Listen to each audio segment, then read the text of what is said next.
ബാർക്കോഴ കേസിൽ മാണിക്കെതിരെ തെളിവുണ്ടെന്ന് സർക്കാർ ഹൈക്കോടതിയിൽ. തുടരന്വേഷണം പുരോഗമിക്കുകയാണ്.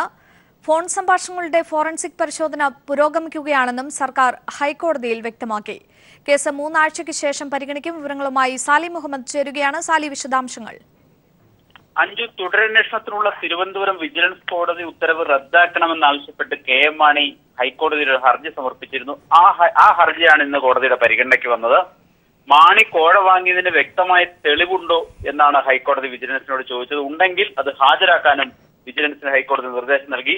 കോഴ കൈപ്പറ്റിയതിനും ചെലവാക്കിയതിനും തെളിവുണ്ടെങ്കിൽ ഹാജരാക്കണം എന്നാണ് കോടതിയുടെ നിർദ്ദേശം. മാണി ഇടനിലക്കാരൻ വഴിയോ ബാങ്ക് വഴിയോ പണം കൈപ്പറ്റിയിട്ടുണ്ടോ എന്നും കോടതി ചോദിച്ചു. ഇതുവരെയുള്ള അന്വേഷണത്തിൽ മാണി നേരിട്ട് പണം വാങ്ങിയത് കണ്ടതായി സാക്ഷിമൊഴിയുണ്ടോ തുടങ്ങിയ കാര്യങ്ങളാണ് കോടതി ആരാഞ്ഞത്. കൂടുതൽ തെളിവ് നൽകാൻ തയ്യാറായി എത്തിയ രണ്ടുപേർ ആദ്യം മൊഴിയെടുത്തപ്പോൾ എന്തുകൊണ്ടാണ് ഇക്കാര്യം പറയാതിരുന്നത് എന്ന് കോടതി ചോദിക്കുകയും ചെയ്തു. ഇവർ പുതുതായി മൊഴി നൽകാനുള്ള സാഹചര്യം പരിശോധിച്ചോ എന്നാണ് വിജിലൻസിനോട് കോടതി ആരാഞ്ഞത്. ബാർ ഉടമകളുടെ സംഭാഷണം അടങ്ങുന്ന CD-യിൽ പുതിയ എന്ത് തെളിവാണുള്ളത് എന്ന് കണ്ടെത്തിയോ തുടങ്ങിയ കാര്യങ്ങളാണ് കോടതി ചോദിച്ചിരിക്കുന്നത്. മാത്രമല്ല, പുതുതായി എന്ത് തെളിവിനാണ് വിജിലൻസ് കാക്കുന്നത് എന്നും ഹൈക്കോടതി ആരാഞ്ഞു. ഈ കാര്യങ്ങളിൽ ഒരു വ്യക്തത വരുത്തിയാൽ തുടരന്വേഷണം സംബന്ധിച്ച് ഒരു തീരുമാനമെടുക്കാം, തുടരന്വേഷണത്തിന് അനുവദിക്കാമെന്നൊരു നിലപാടിലേക്കാണ് കോടതി പറഞ്ഞിരിക്കുന്നത്. എന്നാൽ മാണിക്കെതിരെ വ്യക്തമായി തെളിവുണ്ട് എന്ന് തന്നെ സർക്കാർ കോടതിയെ അറിയിക്കുകയും ചെയ്തു. തുടരന്വേഷണം പുരോഗമിക്കുകയാണ്. ഫോൺ സംഭാഷണത്തിന്റെ ഫോറൻസിക് പരിശോധന നടന്നു വരികയാണ്. അതിന് കുറച്ച് ദിവസങ്ങൾ കൂടി വേണ്ടിവരും. ഈ സാഹചര്യത്തിൽ വിശദമായ റിപ്പോർട്ട് സമർപ്പിക്കാൻ 3 ആഴ്ച സമയം വേണമെന്നാണ് വിജിലൻസ് കോടതിയിൽ ആവശ്യപ്പെട്ടത്. ഇതേതായാലും കോടതി അംഗീകരിച്ചു. അതുകൊണ്ട് തന്നെ കേസ് 3 ആഴ്ചയ്ക്ക് ശേഷം പരിഗണിക്കാൻ മാറ്റിവെച്ചിരിക്കുകയാണ്.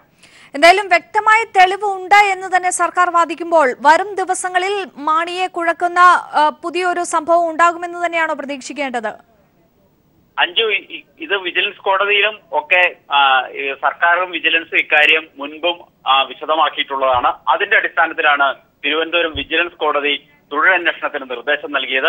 പക്ഷേ അത് റദ്ദാക്കണമെന്നുള്ളതാണ് മാണിയുടെ ആവശ്യം. ആ ഹർജിയാണ് ഇന്ന് പരിഗണിച്ചത്. സ്വാഭാവികമായും ഹൈക്കോടതി തുടരന്വേഷണം റദ്ദാക്കിയാൽ മാണിക്ക് ആശ്വാസകരമാവും. എന്നാൽ തുടരന്വേഷണത്തിന് വിജിലൻസിന് ഹൈക്കോടതി അനുമതി നൽകിയാൽ അത് വിജിലൻസിനെ സംബന്ധിച്ചിടത്തോളം സർക്കാരിനെ സംബന്ധിച്ചിടത്തോളം അത് നേട്ടമാവും. കാരണം മാണിക്കെതിരെ കൂടുതൽ തെളിവുകൾ ശേഖരിക്കാനും അത് നിയമത്തിന് മുന്നിൽ കൊണ്ടുവരാനും സർക്കാരിനും വിജിലൻസിനും കഴിയും. സ്വാഭാവികമായും ഇക്കാര്യത്തിൽ ഹൈക്കോടതിയുടെ നിർദ്ദേശമാണ് അന്തിമമായി ഇനി കാക്കുന്നത്. അത് 3 ആഴ്ചയ്ക്ക് ശേഷം ഉണ്ടാകും എന്നാണ് പൊതുവിൽ പ്രതീക്ഷിക്കപ്പെടുന്നത്. എന്തായാലും ഇത്തരം തെളിവുകൾ ഉണ്ട് എന്ന് സമർത്ഥിച്ച ഒരു സാഹചര്യത്തിൽ തുടരന്വേഷണവുമായി മുന്നോട്ട് പോകാൻ ഒരുപക്ഷെ അത്തരത്തിൽ തന്നെ ഹൈക്കോടതി വിധി ഉണ്ടാകാനുള്ള സാധ്യതയാണോ ഉള്ളത്? അഞ്ചു, അക്കാര്യത്തിൽ വിശദമായ വാദം ഹൈക്കോടതിയിൽ നടക്കുകയാണ്. കോടതിയുടെ ഉത്തരവ് വന്നതിന് ശേഷം ഇക്കാര്യത്തിൽ ഒരു വ്യക്തത വരുത്താൻ കഴിയും.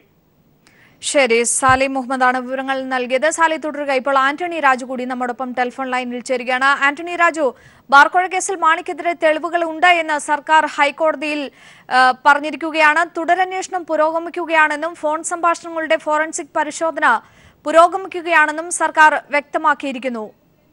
ഏത് രീതിയിൽ പ്രതികരിക്കുന്നു താങ്കൾ? അല്ല, ഇപ്പോ ഹൈക്കോടതിയുടെ മുന്നിൽ ശ്രീ KM മാണി കൊടുത്തിരിക്കുന്ന ഹർജിയിൽ തുടരന്വേഷണം റദ്ദാക്കണമെന്നാണ് ആവശ്യപ്പെട്ടിരിക്കുന്നത്. പക്ഷേ നിയമപരമായി ഹൈക്കോടതിക്ക് ട്രയൽ കോർട്ടല്ല ഹൈക്കോടതി, ഒരു അപ്പർ ഫോറമാണ്. അപ്പൊ ഒരു വിശദാംശങ്ങളിലേക്ക് പരിശോധിക്കാതെ തെളിവുകളിലേക്ക് ആഴ്ന്നിറങ്ങാൻ ഇപ്പോൾ കഴിയില്ല. അതുകൊണ്ട് തന്നെ കേസ് അന്വേഷിക്കുന്ന ഏജൻസി ശ്രീ KM മാണിക്കെതിരെ തുടരന്വേഷണം നടത്തുന്നതിന് ആവശ്യമായ തെളിവ് ഇപ്പോൾ ഉണ്ട് എന്ന് കോടതിയിൽ അങ്ങനെ ഒരു ആവശ്യം ഉന്നയിച്ചാൽ അത് ഹൈക്കോടതിക്ക് തള്ളിക്കളയുക അത്ര എളുപ്പമല്ല. കാരണം അന്വേഷണ ഏജൻസിക്കാണ് ഇതിനകത്തുള്ള മുഖ്യമായ ഉത്തരവാദിത്വം. കാരണം തെളിവുണ്ടോ ഇല്ലയോ എന്ന് സമർത്ഥിക്കേണ്ടത് അവരാണ്.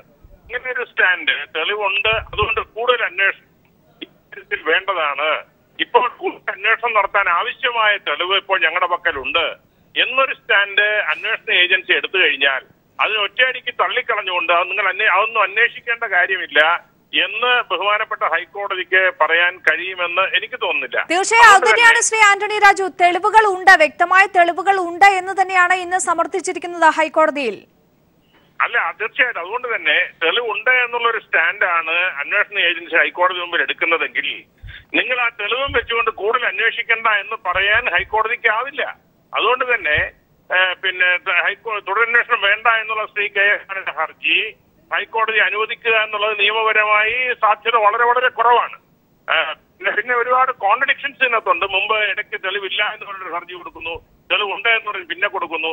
പിന്നെ ഒരു അഭിഭാഷകൻ തെളിവുണ്ട് എന്നുള്ള സ്റ്റാൻഡ് എടുത്തു, വേറൊരു അഭിഭാഷകൻ വിജിലൻസിന് വേണ്ടി തെളിവില്ല എന്നുള്ള ഇങ്ങനെ വ്യത്യസ്തമായ സ്റ്റാൻഡ് ഹൈക്കോടതിയിൽ തന്നെ രാഷ്ട്രീയക്കുഴപ്പം ഉണ്ടാക്കിയിട്ടുണ്ട്.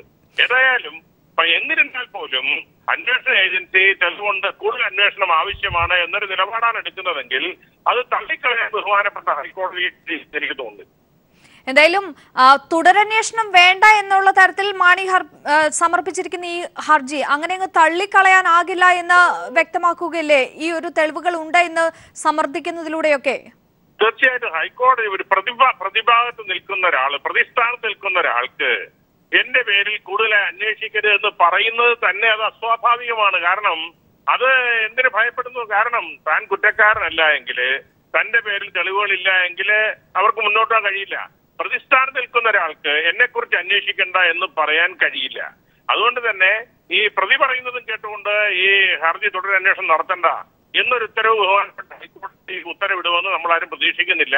അന്വേഷണ ഏജൻസിയാണ് ഇക്കാര്യത്തിൽ അന്തിമമായി പറയേണ്ടത്. ബഹുമാനപ്പെട്ട കോടതിക്ക് പോലും ഒരു പരിധി വരെ പിന്നെ ഇതിനകത്ത് ഇടപെടാനുള്ള പരിമിതികളുണ്ട്. കാരണം അന്വേഷണ ഏജൻസിയുടെ ഇപ്പൊ വാദത്തെ ഹൈക്കോടതിക്ക് തള്ളിക്കളയാൻ കഴിയില്ല. കാരണം അന്വേഷണ ഏജൻസിക്കാണ് ഇക്കാര്യത്തിൽ കൂടുതൽ അന്വേഷണം നടത്താൻ ആവശ്യമായ തെളിവുണ്ടോ ഇല്ലയോ എന്നുള്ളത് പറയാൻ ആധികാരികമായി പറയാൻ കഴിയുന്ന അന്വേഷണ ഏജൻസിക്കാണ്. അതുകൊണ്ട് തന്നെ ആ വാദത്തെ ഖണ്ഡിക്കാനോ തള്ളിക്കളയാനോ ബഹുമാനപ്പെട്ട ഹൈക്കോടതി കഴിയില്ല. അതുകൊണ്ട് പ്രതിഭാഗത്ത് നിൽക്കുന്ന ഒരാള് ഇത് തെളിവില്ലാത്തതുകൊണ്ട് തള്ളിക്കളയണമെന്നുള്ള വാദം ബഹുമാനപ്പെട്ട ഹൈക്കോടതി അംഗീകരിക്കാൻ സാധ്യത ഞാൻ കാണുന്നില്ല. എന്തായാലും മാണി ഇത്തരമൊരു ആവശ്യം ഉന്നയിച്ച് മുമ്പോട്ട് പോയിരിക്കുന്ന സാഹചര്യത്തിൽ മാണി എന്തിനെയൊക്കെയോ ഭയക്കുന്നു എന്നാണോ താങ്കൾ പറയുന്നത്? അല്ല, അതാണ് ഞാൻ പറയുന്നത്. ഒരു പ്രതിഭാഗം ശ്രീ കെ എം മാണി പണ്ടൊക്കെ പറഞ്ഞിരുന്നത് നിയമത്തിന്റെ വഴിക്ക് തന്നെ പൊക്കോട്ടെ, ഞാൻ ഭയപ്പെടുന്നില്ല, ഏത് അന്വേഷണം വേണമെങ്കിലും നടത്തിക്കോട്ടെ, ഏത് ഏജൻസി വേണമെങ്കിലും അന്വേഷിക്കോട്ടെ, എവിടം വരെ വേണമെങ്കിലും പോയി അന്വേഷിക്കട്ടെ എന്ന് പറഞ്ഞതിന് ശേഷം, അങ്ങനെ പരസ്യമായി ജനങ്ങളോട് പൊതുസമൂഹത്തോട് പ്രസ്താവിച്ചതിന് ശേഷം ഇപ്പോൾ കൂടുതൽ അന്വേഷിക്കരുത് എന്ന് ആവശ്യപ്പെടുന്നതിന്റെ ഔചിത്യം നമുക്ക് മനസ്സിലാക്കാൻ കഴിയുന്നില്ല.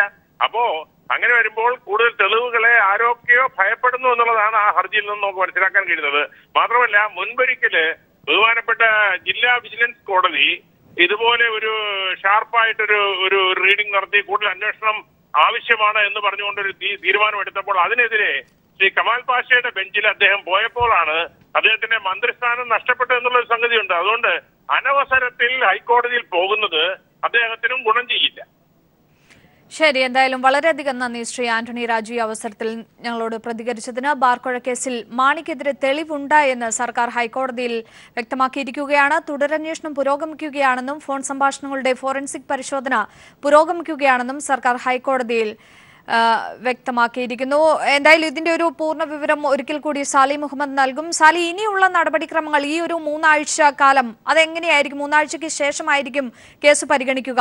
ഈ തെളിവുകൾ സമർത്ഥിക്കുക, കോടതിയിൽ ഹാജരാക്കുക എന്നുള്ള നിർണായക ഒരു കടമ്പ അതല്ലേ ഇനി മുന്നിലുള്ളത്? സ്വാഭാവികമായും 3 ആഴ്ചയ്ക്ക് ശേഷം ഈ കേസ് പരിഗണിക്കുമ്പോൾ ഇതുമായി ബന്ധപ്പെട്ട ഒരു വിശദമായ റിപ്പോർട്ട് വിജിലൻസ് ഹൈക്കോടതിയിൽ സമർപ്പിക്കേണ്ടി വരും. അതിൽ എന്തൊക്കെ തെളിവാണ് കെ എം മാണിക്കെതിരെ വിജിലൻസിന് ഈ പ്രാഥമികമായ അന്വേഷണത്തിലും ഇപ്പോൾ ഇതുവരെ നടന്ന തുടരന്വേഷണത്തിലും ലഭിച്ചിരിക്കുന്നത് എന്ന് ഹൈക്കോടതിയിൽ വിജിലൻസ് വ്യക്തമാക്കേണ്ടി വരും. വിജിലൻസ് ഇപ്പൊ കൃത്യമായി പറയുന്നത്, ഒന്ന്, ബാർ ഹോട്ടൽ അസോസിയേഷൻ നേതാക്കളുടെ ഫോൺ സംഭാഷണം ഉൾപ്പെടെ ഉള്ളവ ലഭിച്ചിരുന്നു. അതിന്റെ CD ഫോറൻസിക് പരിശോധനയ്ക്ക് അയച്ചിരിക്കുകയാണ്. അതിന്റെ പരിശോധന പൂർത്തിയാകുന്ന മുറയ്ക്ക് മാത്രമേ അത്തരം സാങ്കേതികമായ തെളിവുകൾ പൂർണ്ണമാവുകയുള്ളൂ. പക്ഷേ ഇതിൽ പ്രധാനപ്പെട്ട മറ്റൊരു കാര്യം, 2 പ്രധാന ബാർ ഉടമകൾ, ഒന്ന് സാജു ഡൊമിനിക്കും മറ്റൊന്ന് ജേക്കബ് കുര്യനും ഇക്കാര്യത്തിൽ തങ്ങൾക്ക് കൂടുതൽ തെളിവുകൾ നൽകാൻ തങ്ങൾ തയ്യാറാണ്. കെ എം മാണി കോഴ വാങ്ങിയതുമായി ബന്ധപ്പെട്ട കൂടുതൽ തെളിവുകളും വിവരങ്ങളും തങ്ങളുടെ കൈവശമുണ്ട് എന്ന് കാണിച്ച് വിജിലൻസിന് കത്ത് നൽകിയിട്ടുണ്ട്. അപ്പോൾ അത്തരം ഒരു മൊഴിയും അത്തരം ഒരു തെളിവുകളും ഈ 2 ബാർ ഹോട്ടൽ അസോസിയേഷൻ നേതാക്കളുടെ ഭാഗത്തു നിന്ന് ലഭിക്കുകയാണെങ്കിൽ സ്വാഭാവികമായും വിജിലൻസിനെ സംബന്ധിച്ചിടത്തോളം അത് തുടരന്വേഷണത്തിലൊരു മുതൽക്കൂട്ടാണ്. അതൊരു പ്രധാന തെളിവായി ഹൈക്കോടതിയിൽ ഹാജരാക്കാൻ കഴിഞ്ഞാൽ സ്വാഭാവികമായും ഹൈക്കോടതി ഈ തെളിവ് പരിഗണിക്കേണ്ടി വരും. അതുകൊണ്ട് തന്നെ തുടരന്വേഷണം അങ്ങനെ ഒരു സാഹചര്യം ഉണ്ടായാൽ റദ്ദാക്കാനാവില്ല ഹൈക്കോടതിക്ക് എന്നാണ് നിയമവിദഗ്ധർ ചൂണ്ടിക്കാണിക്കുന്നത്. എന്നാൽ ഈ തെളിവുകളൊന്നും വിജിലൻസിന് ഹൈക്കോടതിയിൽ ഹാജരാക്കാൻ കഴിഞ്ഞില്ലെങ്കിൽ സ്വാഭാവികമായും കെ എം മാണിക്ക് അനുകൂലമാവും ഒരുപക്ഷെ ഹൈക്കോടതിയുടെ വിധി. പക്ഷേ ഒരു കാര്യം പ്രധാനപ്പെട്ടതാണ്. ഇപ്പോൾ നിലവിൽ ഈ കേസുമായി ബന്ധപ്പെട്ട് ട്രയൽ കോടതി എന്ന് പറയുന്നത് തിരുവനന്തപുരം വിജിലൻസ് കോടതിയാണ്. ആ കോടതി പറഞ്ഞിരിക്കുന്നത് തുടരന്വേഷണം നടക്കട്ടെ എന്നുള്ള സ്ഥിതിയാണ്. അതിനെതിരായ ഒരു വിധി എത്രമാത്രം ഹൈക്കോടതി പുറപ്പെടുവിക്കും എന്നതാണ് നിയമവിദഗ്ധർ സംശയം പ്രകടിപ്പിക്കുന്നത്. അല്ലെങ്കിൽ കെ എം മാണിക്കെതിരെ ഒരു തെളിവുമില്ലെന്ന നിലപാട് വിജിലൻസും സർക്കാരും കോടതിയിൽ എടുക്കേണ്ടി വരും. പക്ഷേ ഇപ്പോൾ നമുക്കറിയാം കെ എം മാണിക്കെതിരെ വ്യക്തമായ തെളിവുണ്ടെന്ന നിലപാട് തന്നെയാണ് സർക്കാരും വിജിലൻസും ഹൈക്കോടതിയെ ഇന്ന് അറിയിച്ചത്. അതിന്റെ തുടരന്വേഷണം നടന്നു വരികയാണ്. 2 ആഴ്ച സാവകാശം വേണം. 2 ആഴ്ചയ്ക്ക് ശേഷം ഇക്കാര്യത്തിൽ സമഗ്രമായ റിപ്പോർട്ട് സമർപ്പിക്കാൻ തങ്ങൾ തയ്യാറാണ് എന്നാണ് വിജിലൻസ് അറിയിച്ചിരിക്കുന്നത്. അത് പരിഗണിച്ചുകൊണ്ട്, അത് അംഗീകരിച്ചുകൊണ്ടാണ് 3 ആഴ്ചയ്ക്ക് ശേഷം കേസ് പരിഗണിക്കാൻ ഹൈക്കോടതി മാറ്റിവെച്ചിരിക്കുന്നത്. സ്വാഭാവികമായും വിജിലൻസ് വളരെ ശുഭാപ്തി വിശ്വാസത്തോടെയാണ് കേസ് മുന്നോട്ട് കൊണ്ടുപോകുന്നത് എന്ന് തന്നെയാണ് ഇന്ന് ഹൈക്കോടതിയിൽ നടന്ന വാദത്തിൽ നിന്ന് നമുക്ക് മനസ്സിലാകുന്നത്. അത് തെളിവായി ഹൈക്കോടതിയിൽ 3 ആഴ്ചയ്ക്ക് ശേഷം സമർപ്പിക്കുന്ന റിപ്പോർട്ടിൽ ഉൾപ്പെടുത്താൻ കഴിഞ്ഞാൽ സ്വാഭാവികമായും കെ എം മാണിക്ക് എതിരായ ഒരു നിലപാടായിരിക്കും ഹൈക്കോടതിയുടെ ഭാഗത്തുനിന്നുണ്ടായ. അതുണ്ടായാൽ തിരുവനന്തപുരം വിജിലൻസ് കോടതിയുടെ നിർദ്ദേശപ്രകാരം വിജിലൻസിന് തുടരന്വേഷണവുമായി മുന്നോട്ട് പോകാൻ കഴിയും. ശരി, വ്യക്തമാണ്. ബാർക്കോഴ കേസിൽ കെ എം മാണിക്കെതിരെ വ്യക്തമായ തെളിവുകളുണ്ടെന്ന് സർക്കാർ ഹൈക്കോടതിയിൽ വ്യക്തമാക്കിയിരിക്കുകയാണ്. വിവരങ്ങളാണ് സാലിം മുഹമ്മദ് നൽകിയത്. ഒപ്പം പ്രതികരിച്ചത് ആന്റണി രാജു.